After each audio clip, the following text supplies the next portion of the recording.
الحمد لله رب العالمين. نحمده ونستعينه ونؤمن به ونتوكل عليه ونعوذ بالله من شرور أنفسنا ومن سيئات أعمالنا. من يهده الله فلا مضل له ومن يضلله فلا هادي له. ونشهد أن لا إله إلا الله ونشهد أن محمدا عبده ورسوله أرسله بالهدى ودين الحق ليظهره على الدين كله ولو كره المشركون. اللهم صل على محمد وعلى آل محمد كما صليت على إبراهيم وعلى آل إبراهيم وبارك على محمد وعلى آل محمد كما باركت على إبراهيم وعلى آل إبراهيم إنك حميد مجيد.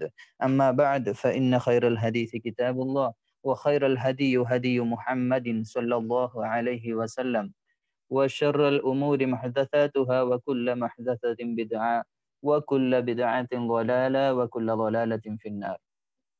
أيها الإخوان والأخوات اتقوا الله وعباد الله. قال الله تعالى في القرآن الكريم: الذي خلق الموت والحياة ليبلوكم أيكم أحسن عملا قولوا قولا سديدا يصلح لكم أعمالكم. വിശുദ്ധ ഖുർആനിലെ സൂറത്തുൽ ബഖറയിലെ രണ്ടാമത്തെ പേജായിരുന്നു ഇതുവരെ ചർച്ച ചെയ്തത്.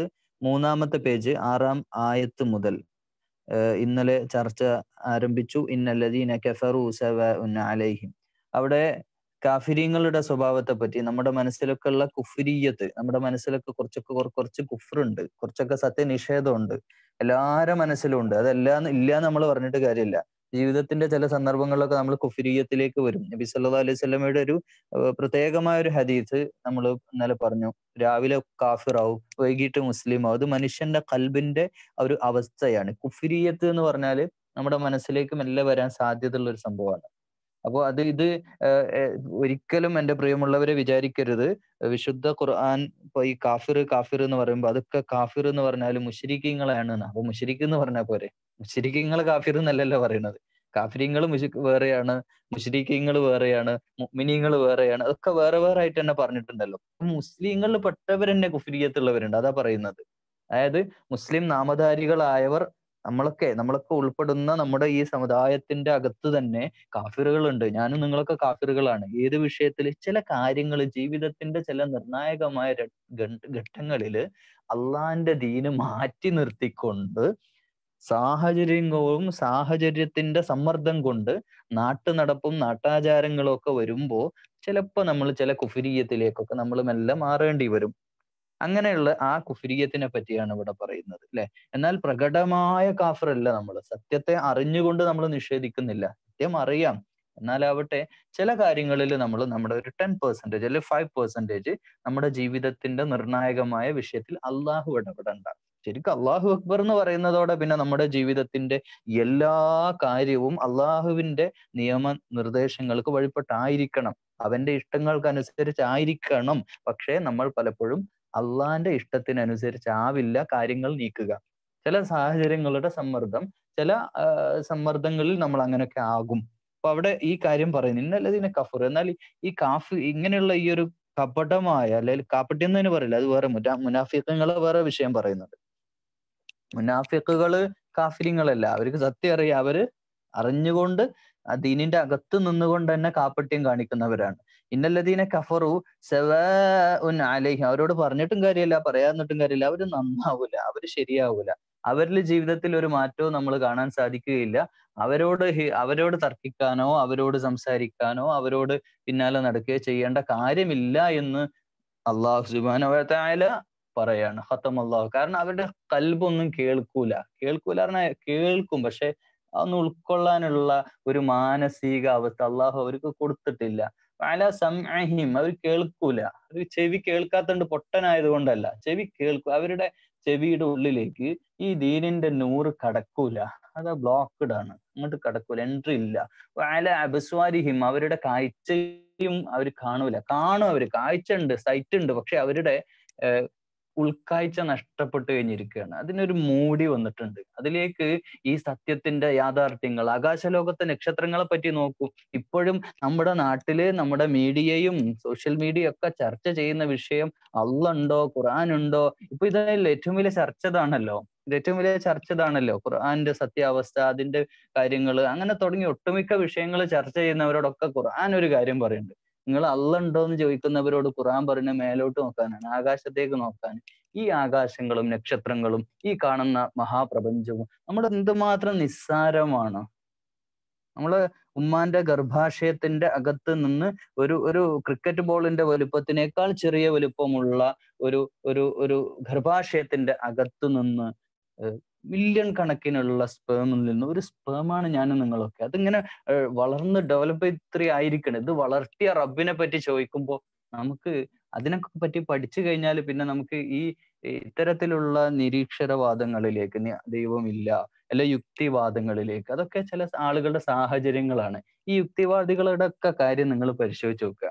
യുക്തിവാദമൊക്കെ ഒരു പ്രായത്തിലേ ഉണ്ടാവുള്ളൂ. ഒരു പ്രായത്തിൽ ഉണ്ടാകുന്ന അസുഖമാണ്. കുറച്ച് കഴിഞ്ഞാൽ ശരിയായിക്കോളും.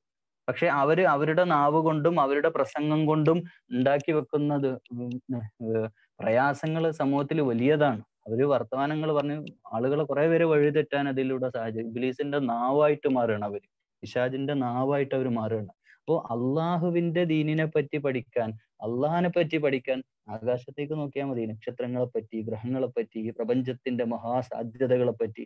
ഈ ലോകം എന്ന് പറഞ്ഞാൽ എന്താണ്, എത്രമാത്രം വിശാലമാണ്. ഈ ഭൂമിയുടെ കാര്യം തന്നെ എത്ര വിശാലമാണ്. ഈ മഹാപ്രപഞ്ചം എങ്ങനെ ഉണ്ടായി, ഇതൊക്കെ ഒന്ന് പഠിക്കുക. ഡാർവിൻ തിയറി ഒന്നും അല്ല ഇത്, അങ്ങനെ വിസ്ഫോടനത്തിലൂടെ ഉണ്ടായതൊന്നും അല്ല. ഇത് ഉണ്ടാക്കിയതാണ്. ഇതിന്റെ പിന്നിൽ ഒരു ശക്തിയുണ്ട്. ആ ശക്തിയെ പറ്റി, ആ പവറിനെ പറ്റി, ആ മഹാ അത്ഭുതമായ, അത്യത്ഭുതമായ, ആ മഹാശക്തിയായ ജബ്ബാറും കഹാറുമായ തമ്പുരാനെ പറ്റി പഠിക്കണം, അതിനറിയണം, അറിവുണ്ടാവണം. അഫലാ തഅഖിലൂ, നിങ്ങൾ ചിന്തിക്കണില്ലേ എന്ന് ഖുർആൻ ഒരുപാട് സ്ഥലങ്ങളിൽ ചോദിച്ചു. ഇൻഷാ അല്ലാഹ്. വമിനന്നാസ്, ഇനി ജനങ്ങളിൽ പെട്ട ചില ആളുകളോട് പറയാണ്. ഇവിടെ തെറ്റിദ്ധരിക്കരുത്, ഇത് മുസ്ലിങ്ങളോട് തന്നെയാണ്. മുഅ്മിനീങ്ങളോടും കാഫിരിങ്ങളോടും മുശ്രിക്കുകളോടും മാത്രമല്ല. കാഫിറുകളോടോ എന്നല്ല പറയുന്നത്. കാഫിറിന്റെ വിഷയം അവിടെ പറഞ്ഞു കഴിഞ്ഞു. വലഹും അദാബുൻ അളീം, അവർക്ക് ശിക്ഷ ഉണ്ട്. ആ ടോപ്പിക് അവിടെ തീർന്നു. ഇനി ഇത് അതിലേക്ക് കണക്ട് ചെയ്ത് വായിക്കരുത്. ഖുർആന്റെ ഒരു ആയത്തിനെ മറ്റൊരു ആയത്തിനോട് കണക്ട് ചെയ്യുക. പക്ഷെ ഇവിടെ അത് കണക്ട് ചെയ്യേണ്ട ആവശ്യമില്ല. അള്ളാഹു കാഫിറുകളെ പറ്റി പറഞ്ഞിട്ടുള്ളത്, കാഫിറുകളെ പറ്റി പറഞ്ഞ ആ ആയത്ത് അവിടെ അവസാനിച്ചു. വലഹും അദാബുൻ, അവർക്ക് ശിക്ഷ ഉണ്ട്. അവരെ കാര്യം പറഞ്ഞു നിർത്തി. ഇനി പറയുന്നത് പ്രിയമുള്ളവരെ എന്നെ പറ്റിയാണ്, നിങ്ങളെ പറ്റിയാണ്. ഇത് കേൾക്കുന്ന ഓരോ ആളെ പറ്റിയാണ്. വമിനന്നാസി, ജനങ്ങളിൽ ഉള്ള ആളുകൾ, മയ്യഖൂലു ആമന്നാ ബില്ലാഹി വബിൽ യൗമിൽ ആഖിർ, നിങ്ങൾ വിശ്വസിക്കൂ, അള്ളാഹുവിലും അന്ത്യദിനത്തിലും വിശ്വസിക്കൂ. ഈ ആമന യുഅ്മിനു എന്നൊക്കെ പറഞ്ഞാല് അള്ളാഹ് ഉണ്ട്, അപ്പൊ അമേരിക്ക ഉണ്ട്, അല്ലെങ്കിൽ വേറെ കുറെ രാജ്യങ്ങളുണ്ട്, അവിടെ അതുണ്ട് ഇതുണ്ട്, അങ്ങനെ വിശ്വാസം ഉണ്ടായാൽ പോരാ. എന്താ ഈ വിശ്വാസം എന്ന് പറഞ്ഞാല്? എന്താ വിശ്വാസം എന്ന് പറഞ്ഞാൽ? ഈമാൻ എന്ന് പറഞ്ഞാൽ എന്താ? അത് ഉറപ്പാകണം. ഉറപ്പായാൽ മാത്രം പോരാ. നമ്മുടെ ജീവിതത്തിൽ അത് നമ്മുടെ ജീവിതത്തെ ഇൻഫ്ലുവൻസ് ചെയ്യണം, സ്വാധീനിക്കണം. വമാഹും ബി മുഅ്മിനീൻ, അല്ലെ? അവര് പറയും, പിന്നെ ചില ആൾക്കാർ പറയും, ഞങ്ങൾ അള്ളാഹിലൊക്കെ വിശ്വസിച്ചിട്ടുണ്ട്, ഞങ്ങൾ പരലോകമുണ്ട്, ഞങ്ങൾക്ക് അള്ളാഹ് ഉണ്ട്, ഇതൊക്കെ പറഞ്ഞുകൊണ്ടിരിക്കും. ഇത് എന്നെ പറ്റിയാ പറയണത്. ഞാൻ പറയണ എന്നെ പറ്റിയും, നിങ്ങൾ കേൾക്കുന്ന നിങ്ങളെ പറ്റിയും അത് പറയണം കേട്ടോ. ഇത് വേറെ ആരെയും ചേർത്ത് വായിക്കരുത്. അങ്ങനെ വായിച്ചു കഴിഞ്ഞാൽ നമുക്ക് ഇതിന്റെ യഥാർത്ഥമായ മീനിങ്ങിലേക്ക് എത്തൂല. അതുകൊണ്ടാ പറയണത് വമിനന്നാസി മൻ യഖൂലു ആമന്നാ, ഞങ്ങളൊക്കെ വിശ്വാസികളാണ്, ഞങ്ങൾക്ക് വലിയ മുഅ്മിനീങ്ങളാണ്, ബില്ലാ, അള്ളാഹുവിൽ ഞങ്ങൾ വിശ്വസിച്ചിട്ടുണ്ട്, വബിൽ യൗമിൽ ആഖിർ, പരലോകത്തിൽ ഞങ്ങൾ വിശ്വസിച്ചിട്ടുണ്ട്, വമാ ഹും ബിമുഅ്മിനീൻ, അള്ളാഹു പറയാണ്, എന്നാൽ അവർ വിശ്വാസികളല്ല. നമ്മളെ പറ്റിയാ പറയണത്. നമ്മള് ഈ അള്ളാഹ് പരലോകം എന്നൊക്കെ പറഞ്ഞ് നിസ്കാരം നോമ്പായിട്ട് നടക്കാന്നല്ലാതെ നമ്മൾ വിശ്വാസികളല്ല എന്ന് അള്ളാഹ് പറയാണ്. അതെന്താ അങ്ങനെ പറയാൻ കാരണം? അള്ളാന്റെ നിയമം നമ്മുടെ ഹൃദയത്തിലേക്ക് എത്തിയിട്ടില്ല. നമ്മൾ സ്വയം ഒരു വിചാരണ, ഈ ആയത്ത് വായിച്ചുകൊണ്ട് ഞാനും നിങ്ങളും സ്വയം ഒരു വിചാരണ നടത്തണം.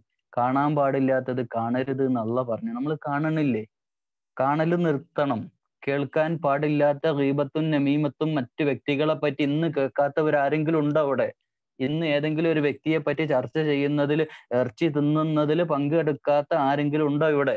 മറ്റൊരാളെ പറ്റി കിട്ടാൻ, എന്തെങ്കിലും പറയാൻ ഒരു സാഹചര്യം കിട്ടാൻ കാത്തിക്കാണ് നമ്മൾ പറഞ്ഞു തുടങ്ങും. വ്യക്തികളെ പറ്റി ചർച്ച ചെയ്ത് അയാളെ കീറി മുറിച്ച് കൊന്നു തിന്നുന്ന എത്രയോ പേരുണ്ട് നമ്മുടെ കൂട്ടത്തിൽ. അതൊക്കെ നിർത്താതെ എങ്ങനെയാണ് നമ്മുടെ ഹറാമായത് ഉണ്ടാക്കുക, ഹറാമായ സമ്പാദ്യം, ഹറാമായ സംസാരങ്ങൾ, ഹറാമായ ചിന്തകൾ, ഇതൊക്കെ നിർത്തണം. നമ്മുടെ മനസ്സിലുള്ള തെറ്റായ ചിന്തകൾ വരെ അവസാനിപ്പിക്കണം. അപ്പോഴാണ് ഈ അള്ളാല് വിശ്വസിക്കാറില്ല. അള്ളാല് മുശ്രിക്കീങ്ങൾക്ക് വിശ്വാസമില്ലായിരുന്ന. മക്കയില് നബി സല്ലല്ലാഹു അലൈഹി വസല്ലമ കടന്നു വന്നപ്പോ ആ നബിയുടെ മക്ക പട്ടണത്തിലെ മുശ്രിക്കുകൾ ഉണ്ടല്ലോ, ഷിർക്ക് ചെയ്ത അവർ അള്ളാല് വിശ്വസിച്ചിരുന്നു. അള്ളാലൊക്കെ വിശ്വാസം ഉണ്ട്. വിശ്വാസം എന്ന് പറഞ്ഞാൽ അള്ള ഉണ്ട് എന്നുള്ള വിശ്വാസം അല്ല. അള്ള ഉണ്ട്, അള്ള ദൈവമെന്ന് അവർ അംഗീകരിച്ചിരുന്നു. അബൂലഹബ് ആരാന്നറിയാലോ? അബൂലഹബിന്റെ പേര് എവിടെ പറഞ്ഞത്? തബ്ബത്ത്, നശിക്കട്ടെ. അബൂലഹബിന് അള്ളാഹിൽ വിശ്വാസം ഉണ്ട്. ഇനി അറിയോ? അള്ളാഹുൽ വിശ്വാസം, അള്ള ഉണ്ട്, അള്ളാഹിനെ വിളിച്ച് പ്രാർത്ഥിച്ചിട്ടുണ്ട് അബൂലഹബ്. പക്ഷേ ഇതര ദൈവങ്ങളെയും വിളിച്ചു പ്രാർത്ഥിച്ചു. ലാത്തയും മുസ്സയും മനാത്തയും ഒക്കെ കടന്നു വന്നു. അതാണ് പ്രശ്നമായത്. അവിടെയാണ് ഷിർക്ക് ഉണ്ടാകുന്നത്. അബിൽ യൗമിൽ ആഖിറത്തിലും അവർ വിശ്വാസമുണ്ട്. ഇത് കഴിഞ്ഞ മറ്റൊരു ലോകം ഉണ്ടെന്നും അവിടെ വിചാരണ നടക്കുന്നുള്ള വിചാരവും ബോധവും ഒക്കെ അവർക്ക് ഉണ്ടായിരുന്നു. കാരണം ഒരുപാട് പ്രവാചകന്മാര് കടന്നു വന്ന മണ്ണാണ്. അവിടെ അതിന് മുമ്പ് തന്നെയുള്ള വിശ്വാസങ്ങളും ഇബ്രാഹിം അലൈഹി സ്വലാമിന്റെ കഅബ സ്ഥിതി ചെയ്യുന്ന അവിടെ ഇസ്മായിൽ അലൈഹി സ്വലാമിന്റെ ഒരുപാട് അംബിയ മുർസലുകളുടെ പാദസ്പർശമേറ്റ മണ്ണ. അവിടെ അവർക്ക് അതൊക്കെ അറിയാം. പരലോകം ഉണ്ട്, അള്ള ഉണ്ട്, എല്ലാം അറിയാം. പക്ഷേ ഓമാ ഹുംബി മുഅ്മിനീൻ, ഇത് ഇന്നെ പറ്റി നിങ്ങളെ പറ്റിയും കൂടിയാ പറയണമെന്ന് മനസ്സിലാക്കി തോന്നുമ്പോ നമുക്കതിന്റെ സീരിയസ്നെസ് മനസ്സിലാവുള്ളൂ. എന്നിട്ട് അള്ള പറയാ യുഹാദിയോൻ അള്ള. അവർ ശരിക്കും പറഞ്ഞ അള്ളാനെ വഞ്ചിക്കാൻ ശ്രമിച്ചെടുക്കുക. അള്ളാനെ വഞ്ചിക്കാണ്. ഒരു തരത്തിൽ ഇപ്പോ നമ്മൾ ചെയ്യുന്നത് അള്ളാനെ മെല്ലെ പറ്റിക്കാന്നാണ്. സഹോദരന്മാര്, നമ്മൾ വിചാരിക്കണ്ട അള്ളാനെ ഒരു വിഷയത്തിൽ പറ്റിക്കാൻ കഴിയും. നമ്മള് ഇപ്പം ഒരാളുടെ രഹസ്യ ജീവിതത്തിൽ നമ്മുടെ തെറ്റുകളൊന്നും ആരും അറിയില്ല എന്നുള്ള ധാരണ നമുക്കുണ്ടല്ലോ. അതൊന്നുമല്ല. ഒന്നെങ്കിൽ ഈ ലോകത്തോ അല്ലെങ്കിൽ നാളെ പരലോകത്തോ എല്ലാ സത്യങ്ങളും എല്ലാവരും അറിയും. അതുകൊണ്ട് യാഥാർത്ഥ്യങ്ങൾ മറച്ചു വെച്ചുകൊണ്ട് നമുക്ക് ഒരിക്കലും ജീവിക്കാൻ കഴിയില്ല. യുഹാദിയുൻ അള്ളാഹ്, നമ്മൾ പറയാ അള്ളാഹിനെ വഞ്ചിക്കുകയാണ്. വിശ്വാസികളായിട്ട് പുറമൊക്കെ എത്ര ആൾക്കാരുണ്ട്. ഇപ്പൊ പർദ്ദയൊക്കെ ഇട്ട് നടക്കുക. സ്ത്രീകളുടെ വിഷയം പറയുകയാണെങ്കിൽ നല്ല നിക്കാബൊക്കെ ഇട്ട് വളരെ പുറമെ നോക്കിയാൽ അവളെക്കാൾ വലിയ വിശ്വാസി ഇവിടെ ഭൂമിയിൽ വേറെ ആരും ഇല്ല എന്ന് കണ്ടതോ. പക്ഷെ അവരുടെ രഹസ്യ ജീവിതത്തിന്റെ, വ്യക്തി ജീവിതത്തിന്റെ, കുടുംബ ജീവിതത്തിന്റെ, ലൗകിക ജീവിതത്തിന്റെ അകത്തേക്ക് കടന്നു ചെന്നാൽ നാറും. അത്രയ്ക്കും വൃത്തികെട്ട ജീവിക്കുന്ന എത്രയാള് പുറമോടിയില് അല്ലെ. ഇനി ഒരു പുരുഷന്റെ കാര്യം എടുത്താൽ അയാളെ പുറത്തുനിന്ന് ഇങ്ങോട്ട് നോക്കിയാ എന്ത് നല്ല നിസ്കാരക്കാരൻ, എന്ത് നല്ല, അയാൾ പറയുന്നതൊക്കെ ദീനായിരിക്കും, എല്ലാം ഒക്കെ ആയിരിക്കും. പക്ഷെ അയാളുടെ വ്യക്തി ജീവിതത്തിന്റെ, രഹസ്യ ജീവിതത്തിന്റെ അകത്തേക്ക് എത്തിയാൽ മാറും. അങ്ങനെയുള്ള വിശ്വാസം കൊണ്ട് വിശ്വാസവും കർമ്മവും തമ്മിൽ ഒരു ബന്ധവും ഉണ്ടാവില്ല. വിശ്വാസം അവിടെ കിടക്കുന്ന, കർമ്മം വേറെ. അതുകൊണ്ട് കാര്യമില്ല. ആമനു വമാ യഹ്ദഊന, എന്നാൽ അല്ലാഹ് പറയാണ് വമാ യഹ്ദഊന ഇല്ല അൻഫുസഹും, അവരെ തന്നെയാണ് യഥാർത്ഥത്തിൽ വഞ്ചിക്കുന്നത്. ശരിക്കും ഇത് രണ്ട് തോണിയിൽ കാലിടുന്നതിന് സമമാണ്. വിശ്വാസികളാണെങ്കിൽ വിശ്വാസത്തിന്റെ അടിസ്ഥാനത്തിൽ ജീവിക്കുക, അതനുസരിച്ച് കർമ്മങ്ങൾ ചെയ്യുക. അതല്ല, കർമ്മം വേറെ വിശ്വാസം വേറെ. ഇങ്ങനെ ആയാൽ അവർ യഥാർത്ഥത്തിൽ വഞ്ചനയിൽ അകപ്പെട്ടിരിക്കുകയാണ്. അവരുടെ ജീവിതം തന്നെയാണ് തൊലച്ചു തീർക്കുന്നത് എന്ന് അള്ളാഹു ഖുർആനിലൂടെ പറയാണ്. വമാ യശഊറൂന, അവരത് അറിയണില്ല, അവരറിയ പോലും ചെയ്യുന്നില്ല. ഇത് എന്നെ പറ്റിയാന്നുള്ള വിചാരത്തോടെ ഈ ആയത്തിനെ നമ്മൾ ഓതണം. ഇതിന്റെ കാരണം എന്താ അറിയോ? ഇതിന്റെ ഒക്കെ റീസൺ എന്താ അറിയോ? എല്ലാ രോഗത്തിനും മരുന്നുണ്ടല്ലോ. എന്ന പോലെ ഇതിന്റെ അസുഖത്തിന്റെ കാരണം എന്താണെന്നറിയോ? കാരണം അള്ളാഹ് പറയാണ്. റീസൺ, ഈ ഒരു അസുഖം ഉണ്ടാവാൻ കാരണേ അള്ളയും ദീനും ഒക്കെ പറഞ്ഞിട്ടും അവരുടെ വിശ്വാസമൊക്കെ ഉണ്ടായിട്ടും, അള്ളാഹില് വിശ്വാസമുണ്ട്, പരലോകത്തിൽ വിശ്വാസമുണ്ട്, പക്ഷെ അവരുടെ കർമ്മങ്ങൾ അള്ളാഹിന്റെ ദീനിന്റെ അനുസരിച്ചല്ല. അതിന്റെ കാരണം ഫീ ഖുലൂബിഹിം മറള്, അവരുടെ ഹൃദയത്തില്, അവരുടെ കൽബിന്റെ അകത്ത് രോഗമുണ്ട്. ഫസാദഹുമുല്ലാഹു മറള, ആ രോഗം അള്ളാഹു വർദ്ധിപ്പിച്ചുകൊണ്ടിരിക്കുകയാണ്. വലഹും അദാബുൻ അലീം, അവർക്ക് കഠിനമായ ശിക്ഷയാണുള്ളത്. ബിമാ കാനൂ, ഈ കളവാക്കലിന് എന്ന് പറയുന്നു. എന്താണ് ആ രോഗമെന്ന്, ആ രോഗത്തിന്റെ ട്രീറ്റ്മെന്റ് എങ്ങനെയാണ് എന്നുള്ളത് ഇൻഷാ അല്ലാഹ് നാളെ നമുക്ക് അള്ളാഹിന്റെ തൗഫീഖ് ഉണ്ടെങ്കിൽ ചർച്ച ചെയ്യാം. അള്ളാഹുവേ, ദീന് പറയുന്നവരാണ്, 5 നേരം നിസ്കരിക്കുന്നവരാണ്, അള്ളാഹുവെ ദീന് സംസാരിക്കുന്നവരാണ്, ദീനിനെ പറ്റി മക്കളോടും കുടുംബത്തോടും ഒക്കെ സംസാരിക്കുന്നവരാണ്, കാണുന്നവരോടൊക്കെ ദീനിനെ പറ്റി പറയുന്നവരാണ്, അള്ളാഹുവെ നിസ്കരിക്കുന്നവരാണ്, അള്ളാഹുവെ ഭയപ്പെട്ടു പോവുകയാണ്. ഇത്തരക്കാരിൽ അള്ളാഹുവെ ഞങ്ങൾ പെടുത്തല്ലേ അള്ളാഹ്. ഞങ്ങളുടെ ഈമാൻ പൂർത്തീകരിച്ചു തരണേ അള്ളാഹ്. അള്ളാഹുവെ കൽബ് തൊട്ടുകൊണ്ട്, ഹൃദയം തൊട്ടുകൊണ്ട്, ഉള്ളറിഞ്ഞുകൊണ്ട് നിന്നെ ഇബാദത്ത് ചെയ്ത് യഥാർത്ഥ മുഅ്മിനായി ജീവിക്കാൻ, അങ്ങനെ മരണപ്പെടാനുള്ള തൗഫീഖ് ചെയ്യണേ അള്ളാഹ്. അള്ളാഹുവെ ചെയ്തു പോയ ചെറുതും വലുതുമായ തെറ്റുകൾ അള്ളാഹുവെ പുറത്തു വരണേ അള്ളാഹ്. അള്ളാഹുവെ ഞാനെന്ന ബോധം, ഞാനെന്ന അഹങ്കാരം മനസ്സിൽ കയറിയോ നശിച്ചു കഴിഞ്ഞു. ജീവിതം നശിച്ചു കഴിഞ്ഞു.